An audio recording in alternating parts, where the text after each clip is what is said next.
Big boss സീസണിൽ പുറത്താക്കിയപ്പോൾ ഗംഭീരമായ ഒരു വരവേൽപ്പ് പുറത്താക്കിയ ഒരു കണ്ടസ്റ്റന്റിന് കിട്ടിയത് റോബിനായിരുന്നു. രജിത് കുമാറിന് കിട്ടിയിരുന്നു, പക്ഷേ രജിത് കുമാറിനെ പോലെയുള്ള സ്വീകരണമൊന്നും അല്ല റോബിന് കിട്ടിയത്.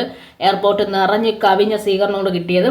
അതിനുശേഷം വീണ്ടും ഒരു റീ എൻട്രി റോബിൻ രാധാകൃഷ്ണൻ ഉണ്ടായിരുന്നു.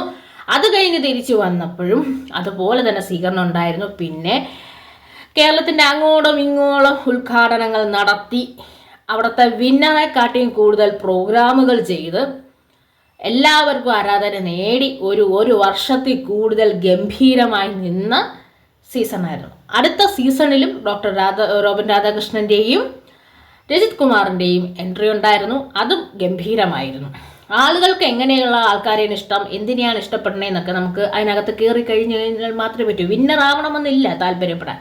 നമുക്കിഷ്ടം തോന്നുന്ന ഒരു വിന്നറോട് തന്നെ ആയിരിക്കണമെന്നില്ല. അത് കഴിഞ്ഞിട്ട് വന്ന സീസൺ മാരാറ സീസണിൽ അഖിൽ മാരാറ് കയറി ഒരാഴ്ച കഴിഞ്ഞപ്പോൾ നമുക്ക് ഉറപ്പായി വിന്നർ അഖിൽ മാരാറ് തന്നെ. അഖിൽ മാരാറോട് എതിരിടാൻ വേണ്ടിയിട്ട് അവിടെ ഒരാളും വന്നില്ല എന്നുള്ളതാണ്. ചുറ്റുമുള്ളവരെല്ലാം കൂടെ നിന്ന് എത്ര തന്നെ പ്രൊവോക്കിംഗ് സംഭവം ഉണ്ടായാലും അവർക്കതൊന്നും ഉപയോഗിക്കാൻ അറിഞ്ഞൂടായിരുന്നു.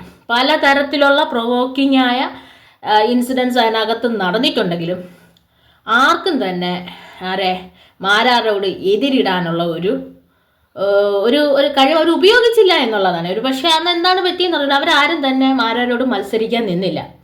മത്സരിക്കാൻ അറിഞ്ഞുകൂടാത്തത് കൊണ്ടല്ല, അവരത് ഉപയോഗിച്ചില്ല എന്നുള്ളതാണ്. അവരുപയോഗിച്ചില്ല. അതുകൊണ്ട് തന്നെ നമുക്ക് സീസൺ ഒരു 10, 13, 14 ദിവസമായപ്പോഴും നമുക്കറിയായിരുന്നു വിന്നർ അഖിൽ മാരാർ തന്നെ. മറ്റൊരു വിന്നർ അവിടെ വരില്ല. ഫൈനലിസ്റ്റിൽ അന്ന് ആരൊക്കെ വന്നവരിലൊക്കെ ശോഭ വിശ്വനാഥൊക്കെ വന്നെങ്കിലും ഒരു സ്റ്റോറിയിൽ, പിന്നെ ഒരു ബാക്ക് സ്റ്റോറി ഉള്ളതിൽ ഒരു സുഖമുള്ള ബാക്ക് സ്റ്റോറി ഇല്ലായിരുന്നു.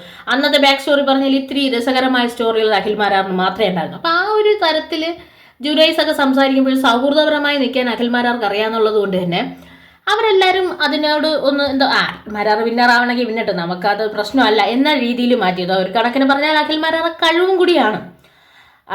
എല്ലാവരുമായിട്ട് അങ്ങ് സുഖിപ്പീര് ലെവലിൽ അങ്ങ് പോയി. എതിർത്തവരൊന്നും പിന്നെ പിറ്റേന്ന് എതിർക്കുന്നില്ല, അടുത്ത മണിക്കൂർ സംസാരിക്കാൻ പറഞ്ഞില്ല, അങ്ങനെ അങ്ങ് പോയി.